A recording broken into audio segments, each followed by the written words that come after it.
you know what the most depressed demographic is in the United States? Like the demographic that takes the most antidepressants. Tell me. Can you? Okay, it's women, white women of the age of 45. It doesn't say, we don't know if they're married or not. It just, that's the number. So what's the reason? There's no, we don't have it. We don't have evidence to clearly state this is the reason X, Y, Z. But it's a theory I have, and it's not. Also, some people have this theory. For example, any 20-year-old, any female 20-year-old who, she doesn't have to look like a 10 out of 10, but if she downloads a dating app, I mean, she will have thousands of matches, and and like she opens Instagram and all these things.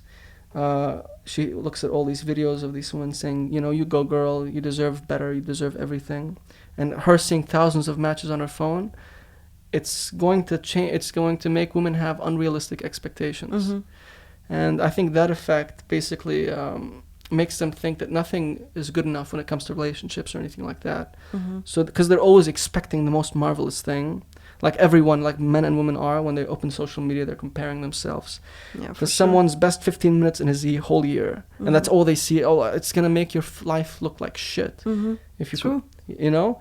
So I think whatever point they get to in that situation, when they're 45 years old and they're reflecting and they're not being grateful for what they do have, so you know, and maybe that's an effect for not having realistic expectations when they're younger, you know. So as a result, they're not satisfied, and they think that they're missing something, and that's my theory on it. It's crazy, and like they lived half of their life probably, so they maybe reflect. But why is it the women and not the men? Right, the men are a lot lower, and the women a lot higher. Remember how I said the thing earlier? My theory on how, like, the value of a boy and a girl when they're born, and how, like, woman, she's born here, right? The guy, he has to slowly build himself up, and even if the woman does everything right to preserve her value, time is not on her side. But if we look at a relationship aspect-wise, what a man is looking for is, like, fertility is one of the big things, you know? Just biologically, from an instinctual animal mind. So that's decreasing.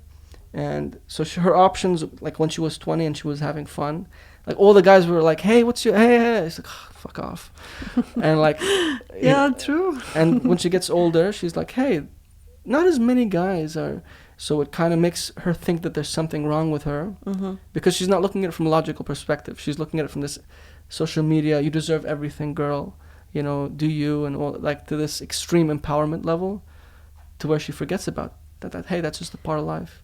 But maybe it's also like, I mean, the study, I think it's like a recent one, and maybe it's like women around 45 years now. So like, let's go back in time. So most of them would have been at home raising their children, maybe not chasing their, I don't know, higher perspective in, I don't know, like work achievements or something. And maybe they feel like missing out something, and like their husbands or partners, they went to go to work and achieve like everything they want besides having a family. Maybe it's also that point.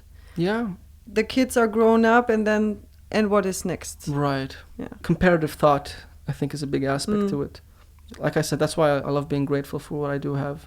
Ultimately, women decide who gets sex, but men decide who gets the commitment. You know, who are they going to be loyal to, and who gets married in that sense.